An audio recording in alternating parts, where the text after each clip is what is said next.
Hi friends, யாருன்னா first time பார்க்குறீங்கன்னா என் சேனலில் லைக் அண்ட் சப்ஸ்கிரைப் பண்ணிவிட்டு பாருங்கள் ஃப்ரெண்ட்ஸ். இது சிக்கன் மசாலா. இது ஒயிட் ரைஸு தால்க்கு இது ரொம்ப நல்லாயிருக்கும் சைட் டிஷ்ஷு. இதுக்கு தேவையான பொருள் மிளகு, சீரகம், சோம்பு, ஏலக்காய், பட்டை, லவங்கு, 2 காஞ்ச மிளகா.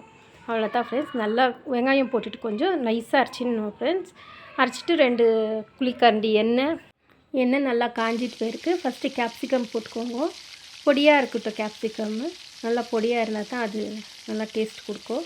அப்புறமா வெங்காயம் அது பொடியாக அரைஞ்சிக்கோங்க ஃப்ரெண்ட்ஸ். அது நல்லா ஃப்ரை பண்ணுங்க, எண்ணெயில் நல்லா வதக்குங்க.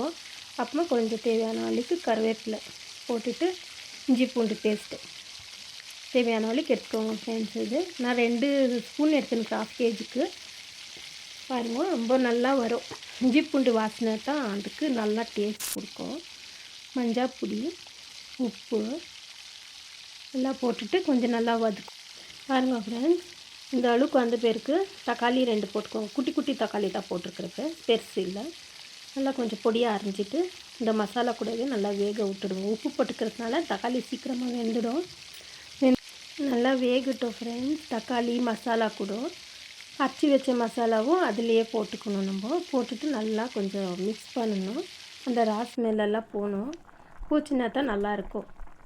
அப்புறமா அந்த சிக்கன் நல்லா வாஷ் பண்ணி வச்சுருக்கோம்ல, அந்த மசாலாலவே போட்டுட்டு நல்லா வேக விடணும் ஃப்ரெண்ட்ஸ். தண்ணி அந்த மசாலா கழுவுன தண்ணி மட்டும் தான் அதில் ஊற்றிருக்குறோம். வேறு தண்ணியெல்லாம் எதுவும் ஊற்றலை.